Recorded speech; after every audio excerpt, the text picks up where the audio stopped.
Hi guys! Hi, it's Lisa and Allison. We're part of AmeriCorps Farm to School, and we're here today at LarryVille Gardens in Burlington, Wisconsin, and we're going to show you a little bit what they have to offer here and meet Farmer Michelle. All right, we'll see you up at the farm soon. Here we go.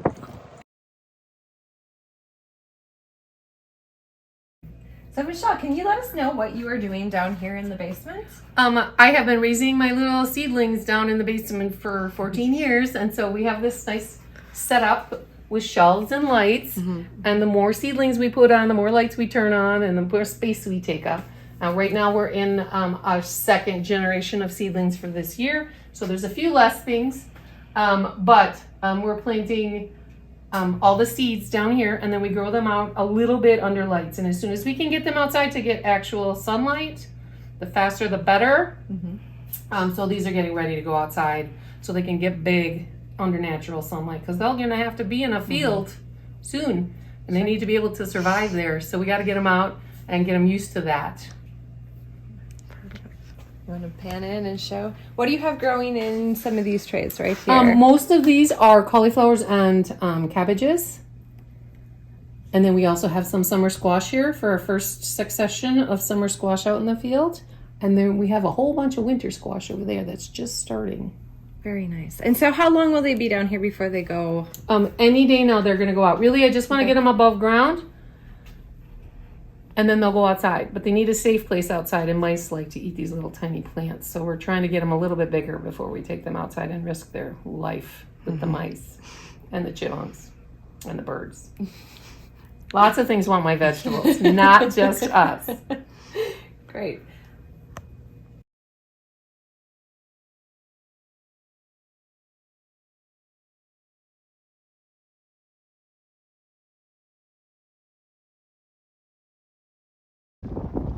Michelle, can you explain some of the machinery that you use on the farm? Well, you saw those little plants down in the basement? As soon as they're big enough and they fill their little roots into their little pots that are there, then we bring them out here and we set them on this thing. We hook this up on the back of the tractor and we drive through the field.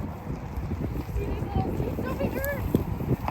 People sit on these seats and they take the little plants off the little shelf, and those little things right there make a hole in the ground. Water's added, and each person in the seat puts a plant in the hole.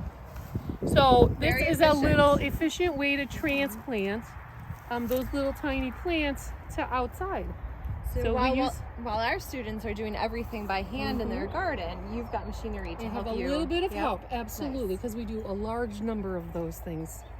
Yeah, so when you're putting in, 1,000 plants, this makes it go a lot faster. Sure. And can we check out one of your tractors? Yeah. This is my new tractor. This is called the Tillmore Cultivating Tractor. Ooh. This is an amazing piece of equipment. It doesn't just do one job, it does a lot of jobs for me. So, this is a funny looking arm on it. See this? It connects to this thing right here and allows me to pick up the equipment. So the equipment that's on it that cultivates one way can be exchanged out for a piece of equipment that cultivates another way for different seasons in the field. So as the weeds get bigger, I can use a bit of a different cultivator on it. As the plants get bigger, I can change it out. Well, the only way for a woman my age to change out something this big and heavy is if I have a little help. So this helps me. I can do a little crank on the front, and it picks this whole cultivator up and allows me to swivel the whole thing around and put it down. And then I just disconnect this and put it on another piece. I drive my tractor over there. I pick that piece up with the little crank, swivel it around and put it in here all by myself. Takes me 5 minutes to change out a piece of equipment. I didn't break a sweat. This is the greatest piece of equipment I've ever had in my life. I love it. It also will drag around that transplanter full of water. So it does a lot of good things for me. I can actually cultivate right before we transplant so that I can kill as many weeds as possible before we put a new plant in the ground. And that's awesome. So it doesn't quite do my whole life's worth of work, but it does a lot. Right. Great, thank you. Right now we're headed on a walk to go see some newly transplanted produce, vegetables. Yeah, vegetables. All right. So it's a little difficult to see because the ground and the vegetables are small. But these are kohlrabi's, cabbages, and broccolis here. And they were transplanted using that tractor that you just saw and that transplanter with 2 people sitting on it. So in general, it makes nice straight rows so I can cultivate in between it. And it helps us to get everything nice and even. Everybody was planted in the field and then I cultivated afterwards.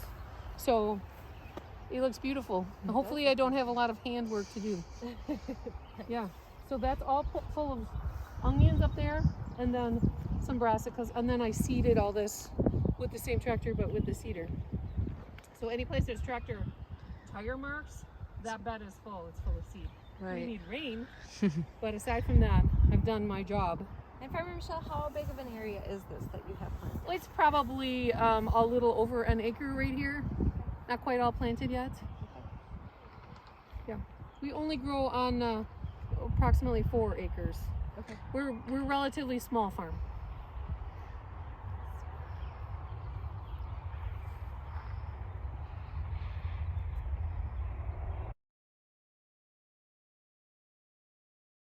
Farmer Michelle, can you explain to us what you have planted out in this field right here? This field was planted late last year in October. We used garlic cloves and we put them in the ground and now we have garlic heads coming. So this is all garlic, what's green. We will harvest this in July.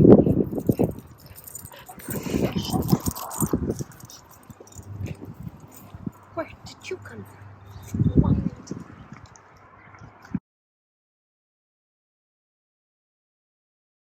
Right now we're headed into the greenhouse.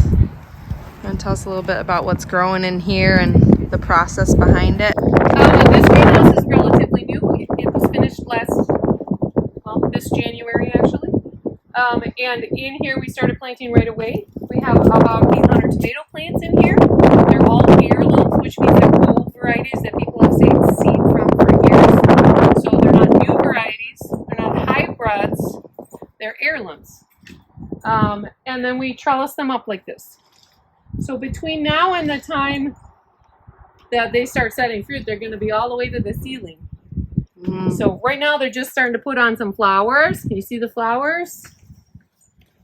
And that's where the fruit will start. Is this a little fruit yet?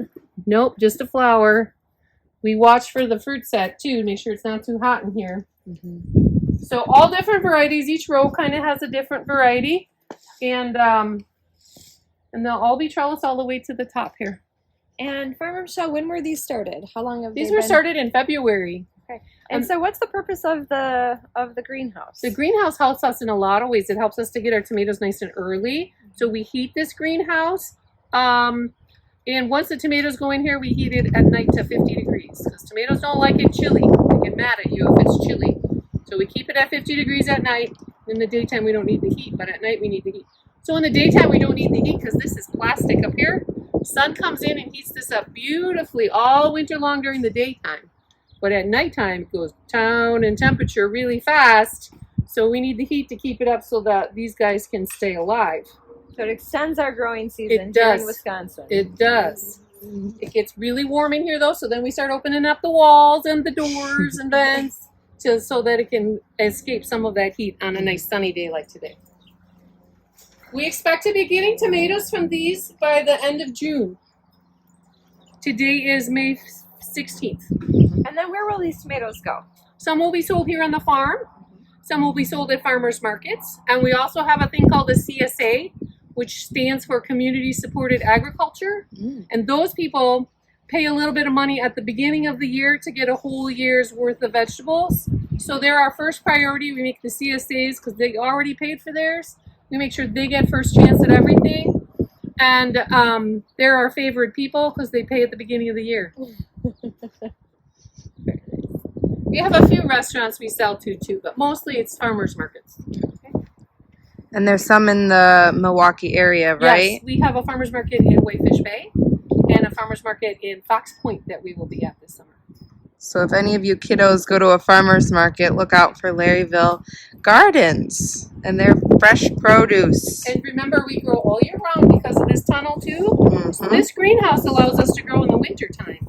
And so do you sell your produce then in the winter time? Yes, we do. We sell at the Milwaukee Winter Farmers Market. So, and we sell here at the store. So on the farm, we sell all the time. All the time. Anything we grow, it's all seasonal. So in the winter, we got spinach and lettuce and kale and Swiss chard and radishes and parsnips and hopefully potatoes and onions and things that's stored from the winter, from the summer before, we'll sell right here in the store as well as at the farmers market in Milwaukee. Beautiful. So basically, we never get a break. That's what I'm saying. Farmer Michelle, what do we have growing here? This is a beautiful green wall. I know, look at the wall all the way down. It goes all the way up already. So these are pole beans. They were started early, and because we can heat.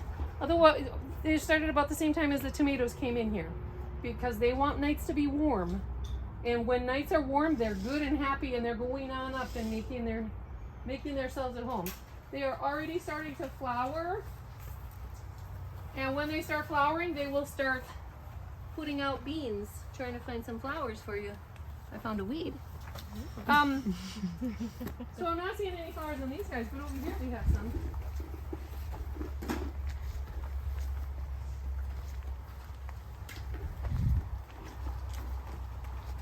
There's some bean flowers right here. You see them? Oh. And right out of those flowers will come little beans when they're ready. Not quite ready yet, but they're coming. And over there, all those flowers, you see all those flowers? Those are peas. Ooh. And they're already making little peas. So out of the flower comes the little pea, and out of the flower comes the little bean. And Farmer Michelle, there's two sets of flowering plants. What do you, and so those are both the peas. Those are both peas. And then what do you have right in the middle? Right in the middle are some potatoes. Ooh. So those are going to be peas and potatoes. We hope to get early potatoes off of there, so when the peas are ready, the potatoes might be ready. And what color potatoes do you have? They are red or purple and pink is what color they are on the outside, and they're white on the inside. And they are delicious. It's funny to see a purple and pink potato, but they're beautiful and delicious. Yep.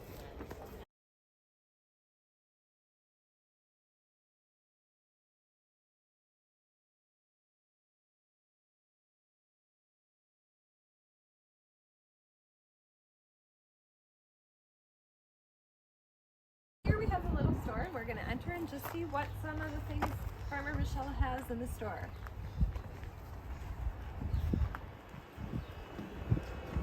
So the store is not just Farmer Michelle's products.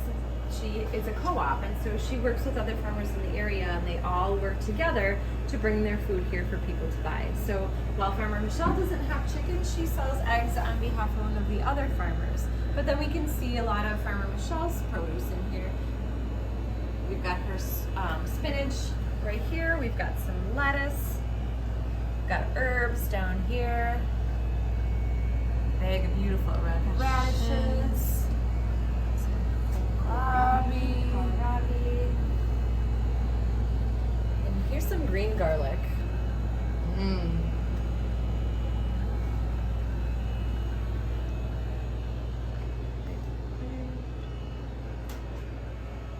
Beautiful. Is this some of the...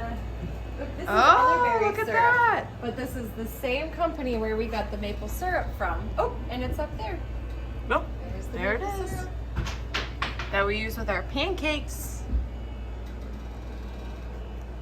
And so the farmers work together to have the store, and then they sell all their products here, as well as then being at the farmers markets in the summer and during the winter market. Beautiful.